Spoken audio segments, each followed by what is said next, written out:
I'm sitting in my office, the kind of place that smells like old coffee and ambition, staring at a spreadsheet that's supposed to mean something to someone higher up the chain.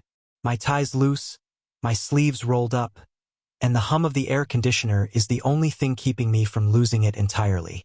It's late, too late for a Thursday, but I've been staying late a lot lately. Not because the work demands it, but because home feels like stepping into a room where the air's gone stale. My name's Daniel, I'm 42, and I've been married to Claire for 15 years. We've got 2 kids, a mortgage, and a life that looks perfect on paper. But paper's thin and it tears easy. Claire's always been the kind of woman who turns heads. Not in a flashy way, but in the way that makes you look twice because you're not sure what you're seeing. She's got this quiet grace, like she's holding a secret you'd kill to know.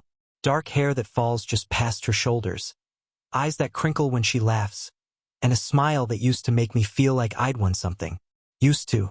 Lately, her smiles feel like they're on loan from someone else, handed out sparingly, like she's saving the real ones for someone I don't know. Started small, the kind of thing you brush off because life's busy and marriages ebb and flow. She'd be on her phone more, tapping away with this faint curve to her lips, like she was somewhere else entirely. I'd ask what was so funny, and she'd say, "Oh, just a meme from work." Or, "Sarah sent me something stupid." Sarah's her best friend, the kind of woman who drinks rose at noon and calls it self-care. I never liked her, but Claire swore by her, so I let it slide. But the phone thing, it wasn't just memes. I catch her angling the screen away when I walked by, or she'd flip it face down on the table like it was a reflex. I told myself it was nothing. People get private. People get bored. It's normal, right? Then there were the late nights. Claire's a graphic designer, freelances mostly, but she started taking on clients that kept her out past dinner. "Big project," she'd say, breezing through the door at 9, 10, sometimes later, her cheeks flushed like she'd been running. The kids, Emma, 12, and Noah, 9, would already be in bed, and I'd be on the couch, half asleep with a beer in my hand, pretending I wasn't waiting up. She'd kiss my forehead, quick and perfunctory, and head upstairs, leaving a trail of perfume that didn't smell like hers. It was sharper, muskier, like it belonged to someone who smoked cigarettes and made bad decisions. I'd lie there, staring at the ceiling, telling myself I was being paranoid. Marriages have rough patches. It's fine. But it wasn't fine. It was the little things piling up, like pebbles in a shoe you don't notice until you're limping. She stopped wearing her wedding ring to client meetings, said it got in the way when she was sketching. She started wearing makeup again. Not the subtle stuff she'd worn for years, but bold reds and smoky eyes, like she was auditioning for a life I wasn't part of. And then there was the way she'd talk about this one client, Marcus. "He's got this vision," she'd say. Her voice lit up in a way it hadn't been in years. "He's so creative, Dan. You'd like him." I didn't like him. I didn't even know him, but I hated the way his name sounded in her mouth, like it was a flavor she was savoring. Marcus. I'd seen his name pop up on her phone once, a notification that flashed before she snatched it away. "Just work," she'd said, but her eyes darted like a kid caught stealing cookies. I started paying attention after that. Not stalking, not yet, but noticing. The way she'd leave the room to take his calls. The way she'd come home with her blouse misbuttoned, just one button off, like she'd dressed in a hurry. The way she'd avoid my eyes when I asked how her day was. I'm not proud of it, but I started checking her phone when she was in the shower. Nothing concrete, just texts about meetings and deadlines. But they were too vague, too careful, like she knew someone might be reading. I could have confronted her then, but I didn't. Part of me didn't want to know. Part of me was scared of what I'd find if I pulled the thread. So I let it fester, let it sit in my chest like a bruise that wouldn't heal. I kept going to work, kept making lunches for the kids, kept pretending everything was fine. But it was eating me alive, the not knowing. I started imagining things, her laughing with him, her touching his arm, her slipping out of her clothes in some dimly lit studio while I sat at home like an idiot. I'd lie awake at night, her breathing soft and steady next to me, and wonder if she was dreaming of him. Then came the night that broke everything open. It was a Tuesday, One of those gray, heavy evenings where the air feels like it's pressing down on you. Claire had said she'd be late again. Some last-minute project with Marcus. I'd nodded, said, "Sure, don't work too hard." Like I always did, but my stomach was churning. The kids were at my mom's for the night, a rare break, and I was alone in the house, pacing like a caged animal. I don't know what made me do it. Maybe it was the wine I'd had. Maybe it was the way her perfume lingered in the air like a taunt. But I grabbed my keys and drove to her studio.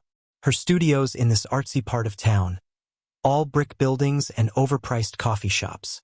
It's a shared space, a loft she rents with a couple other designers, but it's got this vibe like it's trying too hard to be cool. I parked a block away, my hands shaking as I turned off the engine. I told myself I was just checking on her, making sure she was okay. But that was a lie. I was there to catch her. I wanted to see it, to know for sure, even if it ripped me apart. The building was quiet, the kind of quiet that feels like it's holding its breath. Her studio was on the 3rd floor, and I took the stairs, my sneakers silent on the concrete. The door to the loft was cracked open, light spilling out, and I could hear voices, hers soft and laughing, and another, deeper, male. My heart was pounding so hard I thought it might crack my ribs. I pushed the door open just enough to see inside. There she was, Claire, my Claire, sitting on a stool at her drafting table, her hair loose and catching the light like it was made of silk. And there he was, Marcus. I'd never seen him before, but I knew it was him. Tall, lean, with dark hair and a jawline that looked like it was carved by someone who hated me. He was standing too close, leaning over her shoulder, pointing at something on her sketchpad. Her hand was on his arm, casual but not casual, and she was smiling in a way I hadn't seen in years. Not at me, anyway. I stood there, frozen, watching them like I was outside my own life. He said something, and she laughed, tilting her head back, exposing her throat. My throat, the one I'd kissed 1,000 times. And then he touched her, his hand brushing her cheek, lingering there, and she didn't pull away. She leaned into it like it was the most natural thing in the world. I wanted to scream, to storm in and tear them apart, but I couldn't move. It was like my body had turned to stone, and all I could do was watch as he bent down and kissed her. It wasn't a quick kiss, not a mistake. It was slow, deliberate, like they'd done it before. Her hands went to his chest, not pushing him away but pulling him closer, and I felt something inside me snap. Not loud, not dramatic, just a quiet, final break, like a wire giving way under too much weight. I don't know how long I stood there, but it was long enough to see her slide off the stool, her body pressed against his, her fingers in his hair. Long enough to know that this wasn't new, that this had been going on for a while, that I'd been a fool. I didn't confront them, couldn't. I turned and walked back down the stairs, my legs moving on autopilot. The air outside was cold, slapping my face as I stumbled to my car. I sat there for a long time, staring at nothing, my hands gripping the steering wheel until my knuckles turned white. I didn't cry. I didn't yell. I just sat there, replaying it in my head. Every detail burned into me like a brand. Her smile, his hand, the way she looked at him like he was the only thing in the world. I drove home, the city lights blurring past me like they belonged to someone else's life. When I got there, the house was dark, empty, and it felt like a stranger's. I poured myself a whiskey, then another, and sat at the kitchen table, staring at the ring on my finger. I thought about the kids, about the life we'd built, about the vows we'd made. I thought about how I'd trusted her, how I'd believed in us, how I'd ignored every sign because I didn't want to face the truth. And now the truth was here, and it was uglier than I'd ever imagined. I didn't sleep that night. I sat there drinking, planning. Not revenge, not yet. Just a way to make sense of it, to take back something that felt like mine. I didn't know what I was going to do, but I knew I couldn't let it go. I couldn't let her walk away clean, like I was nothing, like we were nothing. By the time the sun came up, I had the beginnings of an idea. Not a plan, not yet, but a spark. Something cold and sharp, something that would make her feel what I was feeling. Something that would make her regret ever looking at him. The morning after I saw Claire with Marcus, the hardest thing I'd ever done was act normal. My head was a mess, thick with whiskey and betrayal, but I got up, made breakfast for Emma and Noah, and drove them to school like it was just another day. Emma was glued to her phone, muttering about some TikTok drama, while Noah kicked the back of my chair, humming a song I didn't know. I nodded, smiled, asked questions, but inside, I was screaming. Every time I blinked, I saw her. Claire, my Claire, wrapped around that man, her lips on his. My hands gripped the steering wheel so tight my knuckles ached, but I kept it together. For the kids. For the plan that was starting to take shape in the dark corners of my mind. I dropped them off, watched them disappear into the schoolyard, and headed to work. My office at the insurance company was a beige cage of spreadsheets and small talk, but it was a place to hide. I sat at my desk, staring at my computer, but I couldn't focus on claims or quotas. My mind was a loop of last night. The cracked studio door, her laugh, his hand on her cheek. I kept asking myself how long it had been going on. Weeks? Months? Had she been lying to my face every day, coming home to me, to our bed, with his touch still on her skin? The thought made my chest burn, like I'd swallowed acid. I needed to know more. Not just what I'd seen, but how deep this went. I wasn't ready to confront her. Not yet, anyway. I wanted to confront Claire, but I needed evidence, leverage, something to make sure she couldn't slip away with excuses or turn it on me. So I started digging. I'm not a detective, not even close, but desperation makes you resourceful. During my lunch break, I drove to an electronics store and bought a small GPS tracker, the kind you stick under a car. It felt dirty, like I was crossing a line, but she'd crossed one first. I told myself it was about truth, not spying.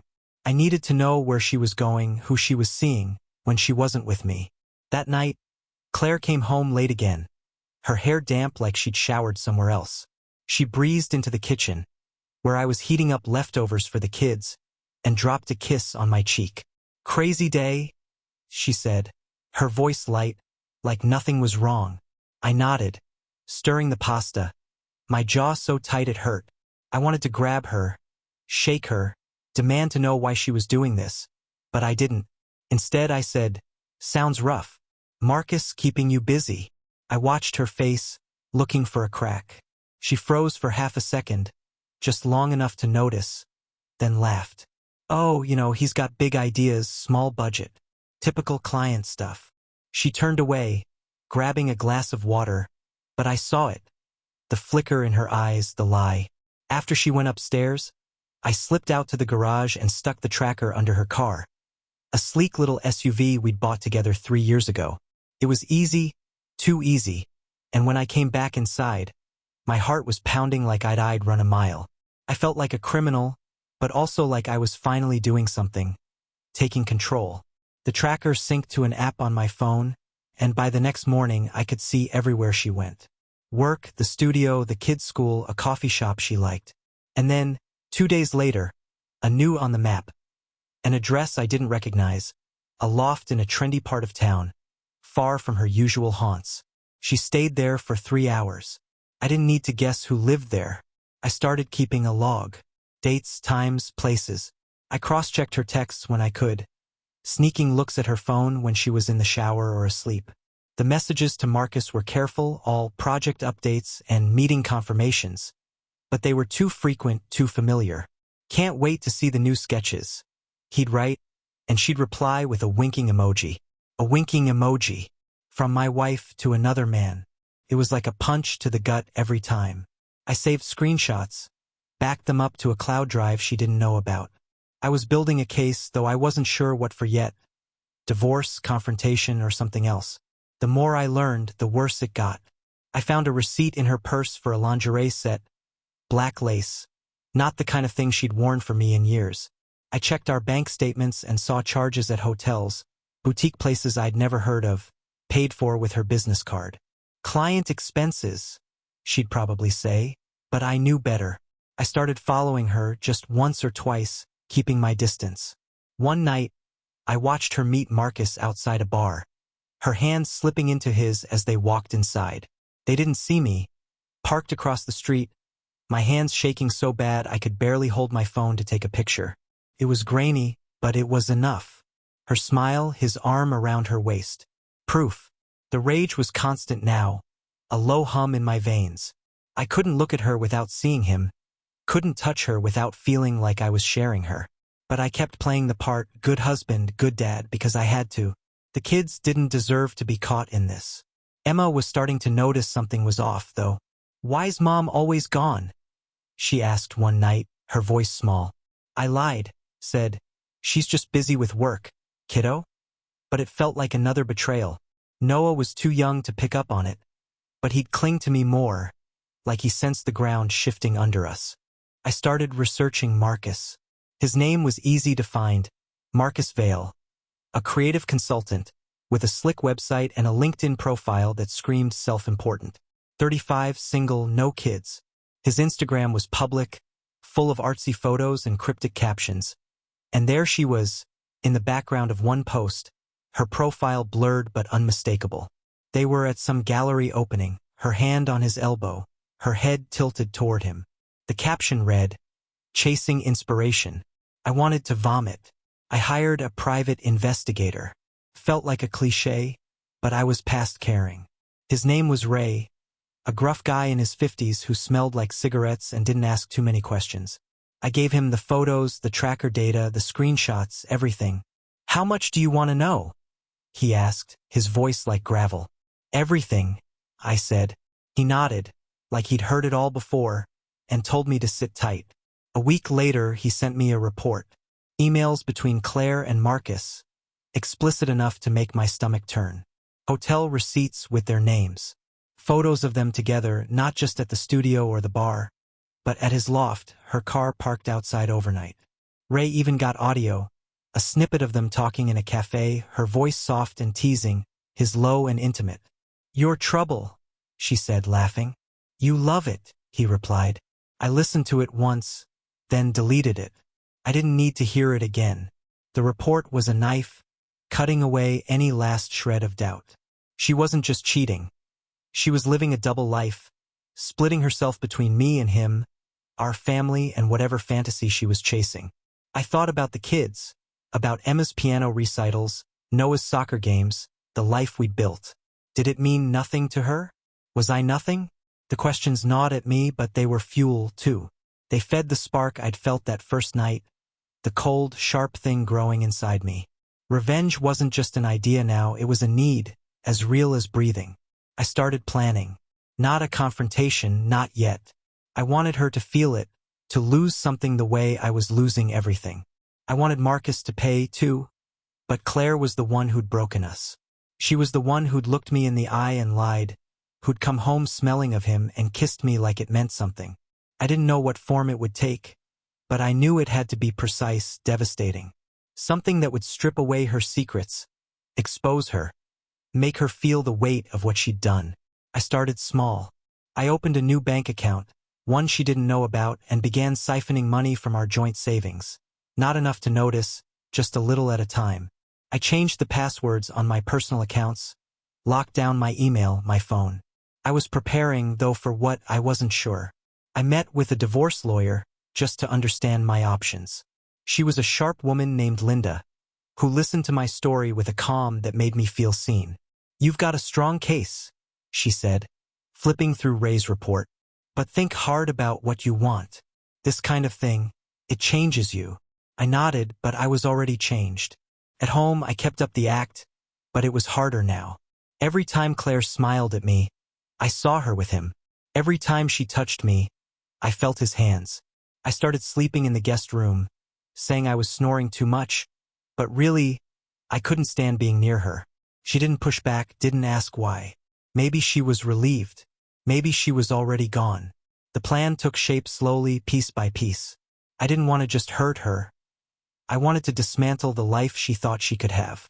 I started following Marcus's social media more closely, noting his habits, his connections. He was vain, always posting about his projects, his vision. I found his clients, his collaborators, people who trusted him. I wondered what they'd think if they knew what he was doing, who he was doing it with.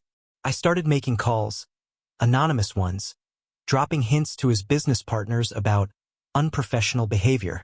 Small seeds, nothing traceable, but enough to make them look twice. For Claire, it was trickier. Her career was her pride, her escape. She'd built a name for herself, a brand. I started thinking about how to unravel it, how to make her feel exposed, vulnerable the way I did. I hacked into her work email, not hard, since she used the kids' birthdays as her password, and found her client contracts, her pitches. I didn't delete anything, not yet, but I saved copies, thinking about how a well-timed leak could tank her reputation. A whisper of scandal, a client pulling out at the wrong moment. I wasn't ready to end her, but I wanted her to know I could. The cruelty was new to me. I'd never been this person, vindictive, calculating. But she'd made me this way, her and Marcus, with every lie, every stolen moment. I thought about the kids, about what this would do to them, and it stopped me sometimes, made me question. But then I'd see her smile at her phone, hear her hum a song I didn't know, and the rage would flare again. They deserved better. I deserved better than this. By the end of the month, I had a framework. It wasn't complete, but it was enough to feel real. I'd keep gathering, keep building, until I was ready to strike. I didn't know how far I'd go. But I knew it'd be brutal, precise, and final. They'd taken everything from me. I was going to take it back and more. The plan had been growing in me like a second skin, tight and uncomfortable but impossible to shed. It was October now, the air sharp with autumn, and I'd spent weeks sharpening the edges of my revenge into something lethal. I wasn't the same Daniel anymore, the one who'd trusted Claire, who'd believed in vows and second chances. That man was gone, replaced by someone colder, someone who saw the world in angles and leverage. I'd built a case against her, against Marcus, with Ray's reports, my screenshots, the GPS data, and a dozen other threads I'd pulled. Now it was time to weave them into something that would unravel their lives as thoroughly as they'd unraveled mine. I started with Marcus. He was the easier target, vain, exposed, with a career built on reputation and connections. I'd already planted seeds of doubt with his clients, anonymous tips about unprofessional conduct. But that was just the warm-up. I created a burner email, untraceable, and started digging into his digital life. His website was a goldmine, poorly secured, and with a little help from a shady online forum, I got access to his client database. Names, emails, project details, everything he'd worked on for the past 2 years. I didn't destroy it, not yet. Instead, I drafted an email posing as a disgruntled former collaborator, accusing him of plagiarizing designs and skimming funds. I attached doctored invoices, subtle enough to pass a quick glance, and sent it to his top 5 clients. Not all at once, staggered over days so it felt like a slow bleed. The fallout was quick. I watched his Instagram stories, saw the shift from smug confidence to cryptic posts about haters and misunderstandings. One client, a big gallery downtown, dropped him publicly a vague statement about creative differences that screamed damage control. Marcus posted less. His usual swagger dimmed, and I felt a flicker of satisfaction. It wasn't enough, but it was a start. I wanted him to feel the ground shift under him, to wonder who was out there, watching, pulling strings. I wanted him to feel like I had, standing in that studio doorway, invisible and gutted. Claire was harder. She wasn't just a target. She was my wife, the mother of my kids, the woman I'd loved for half my life. Every time I looked at her, I saw 2 versions. The one I'd married, laughing at my bad jokes, and the one who'd kissed Marcus like I didn't exist. The rage was a constant now, a pulse in my temples, but it was tangled with grief, with the stupid, stubborn hope that she'd wake up, see what she was destroying, and come back to me. But she didn't. She kept up her double life, late nights at the studio, texts to Marcus she thought I couldn't see. She'd come home, kiss the kids goodnight, and slide into bed like nothing was wrong. I slept in the guest room, claiming insomnia, but really, I couldn't stand her nearness, the way her perfume mixed with his memory. I started with her career. Graphic design is a small world, built on trust and reputation, and Claire had spent years carving out her niche. I knew her clients, her portfolio, the pitches she was proudest of. I'd hacked her work email months ago, saved copies of everything, and now I used it. Not to destroy her outright, that would be too blunt, too fast. I wanted her to feel it slowly, like a tide rising around her.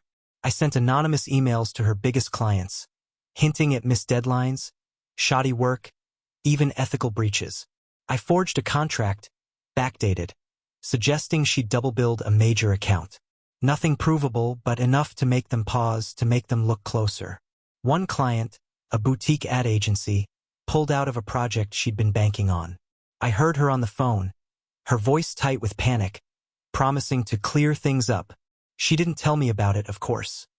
She'd stopped confiding in me months ago, but I saw the strain in her face, the way her hands shook when she poured her coffee. I acted concerned, asked if everything was okay, and she brushed it off with a smile that didn't reach her eyes. "Just work stuff," she said, and I nodded, hiding the cold thrill in my chest. It was working. She was starting to feel the walls closing in. But that wasn't enough. I wanted her to know it was me, to see my hand in it, but not yet. I needed her vulnerable, stripped of the confidence she wore like armor. I started leaving clues, small enough to make her wonder. A printout of one of her emails to Marcus, left on the kitchen counter like I'd found it by accident. A note in my handwriting, "Who's Marcus really?" slipped into her purse. She didn't say anything, but I saw the way her eyes darted to me sometimes, searching, like she was trying to figure out how much I knew. I kept my face blank, my voice steady, but inside, I was screaming, "Asterisk, you did this. You made me this." Asterisk. The final piece was public. I wanted them exposed, not just to me, but to everyone who mattered to them. I'd been sitting on Ray's photos, Claire and Marcus at the bar, at his loft, their hands tangled like they didn't care who saw. I made copies, high resolution, and started planning. Not a confrontation in our living room, not a tearful fight. That was too small, too private. I wanted their betrayal laid bare, a spectacle they couldn't escape.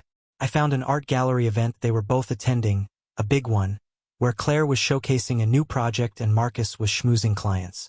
Perfect. I rented a small projector, the kind used for presentations, and tested it in my garage. Sharp, clear, portable. I edited the photos into a slideshow, nothing flashy, just the raw truth. Her smile, his hand on her back, their kiss outside his loft. I added a single line of text, white on black, "Creative partners?" No names, no accusations, just enough to make it clear. I didn't want to ruin the kids' lives, so I kept it vague, untraceable to our family. But Claire would know. Marcus would know. And so would everyone else. The night of the gallery event, I told Claire I had a work dinner and wouldn't be home till late. She didn't blink, just nodded and said, "Have fun," her voice distracted. She was already halfway out the door, her dress clinging to her like it was made for someone else's eyes. I waited until she left, then drove to the gallery, my heart pounding so hard I could feel it in my throat.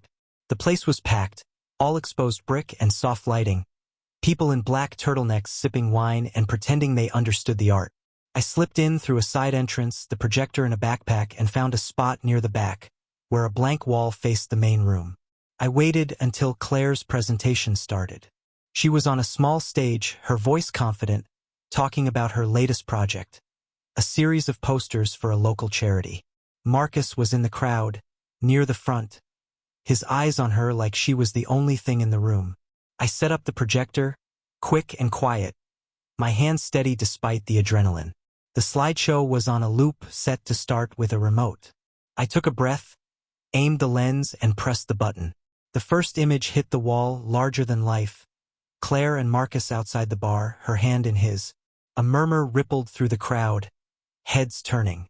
The second image, them at his loft, her car in the background. Gasps, whispers. The third, the kiss, unmistakable, her fingers in his hair. The room went silent, then erupted in a low buzz.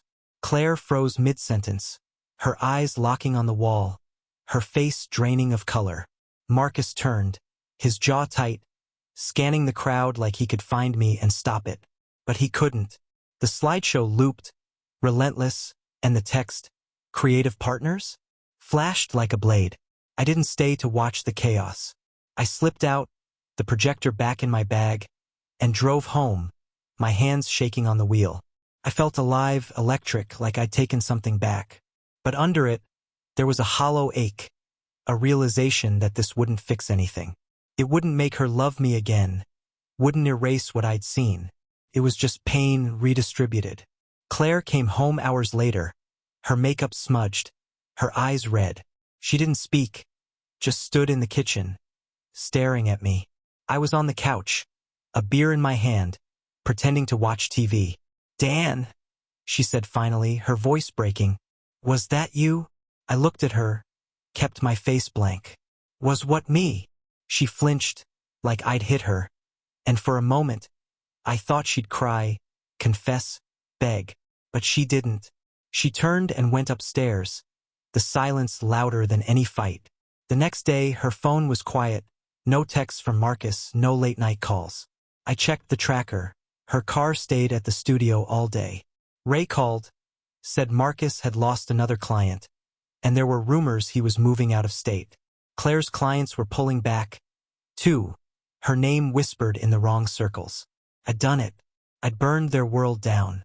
But it wasn't enough. The kids noticed her distance, Emma asking why Mom was so sad, Noah drawing pictures of us all frowning. I looked at Claire sometimes, saw the weight on her, and wondered if I'd gone too far. Not for her sake, but for theirs. For mine. I'd wanted justice, but this felt like something else, something crueler, uglier.